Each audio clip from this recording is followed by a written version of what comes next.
Now, beyond the gas station sushi, there's other brave people, our war fighters, Defense Department people, War Department now people. War Secretary Pete Hegseth had an address this week to top U.S. generals and admirals. Here's a little of what he had to say. We unleash overwhelming and punishing violence on the enemy. We also don't fight with stupid rules of engagement. We untie the hands of our warfighters to intimidate, demoralize, hunt, and kill the enemies of our country. Joe, I thought this was very important, and I think much of the media missed the point when they talked about him fat-shaming, officers and generals for not passing their PT certifications. But this point here, that the Department of War, that the Pentagon is about fighting and winning wars, this is a real breath of fresh air. Oh, and Pete's a friend, so I may be a little biased here, of course, Sure. having been on with him many years on Fox and Friends Weekend and other places. But let me just take that aside for a second.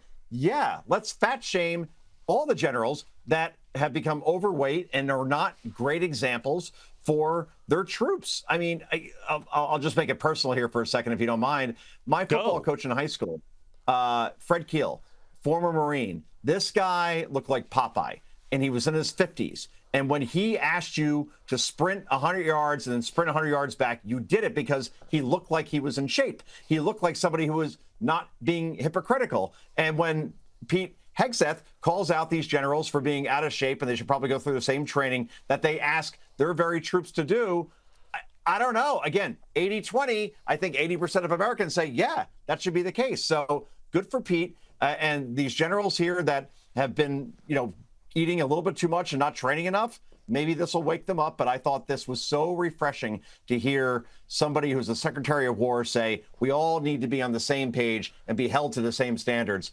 That's something that most people would agree on. Yeah, and I'd love to know how many chin-ups General Milley could do. I don't know. He might get a bit of white rage. He might get a bit of white rage if you asked him to do some of that there. But, hey, there was a bit of fun this week also with the White House doing up memes of House Minority Leader Hakeem Jeffries, or as some people call him, the Timu Obama, in a sombrero. Now, here's one of them. It's a disgusting video, and we're going to continue to make clear bigotry will get you nowhere. We are fighting to protect the health care of the American people in the face of an unprecedented Republican assault. Now, you got to laugh here. They've even been looping this in the White House press briefing room. But the Democrats are melting down and crying racism. Have they lost their sense of humor or what? Oh, I think it's weird, James, because the old days being like the 2000s or, the 90s, where Republicans were seen as white, old, stuffy, boring, rich guys. Now they're like the cool party, right? Because of Trump, because of Vance, and because of memes like this, while Democrats are just insufferable in terms of they're complaining, they're whining over this stuff. When, let's put it this way, if the bar is, if you call somebody Hitler, an authoritarian, a fascist, that apparently is okay, but God forbid you put forth a meme of a sombrero wearing Hakeem Jeffries playing the Mexican music in the background with Trump playing the guitar. That's somehow offensive. I'm sorry. I'm pretty sure Hitler outweighs sombrero in this situation, so they have no moral high ground here. And again, they just look, I don't know, petulant. That's the only word that comes to mind, James. Petulant and humorless, too, is one I would add there, too. Yeah. Hey, also, Joe, I had never heard of this fellow called Bad Bunny before, and I know that everybody at home is laughing and saying, oh, Morrow, you're so square, you're so unhip there. But you've written a great piece in the Washington Examiner about the NFL, which has decided to have Bad Bunny come in as next year's Super Bowl halftime show act. Well, he's apparently a big anti-ICE guy. Who is this guy? And tell us, why is the NFL doing this again? What is with all these woke sports organizations here just going down this path again? Haven't they learned anything from Black Lives Matter?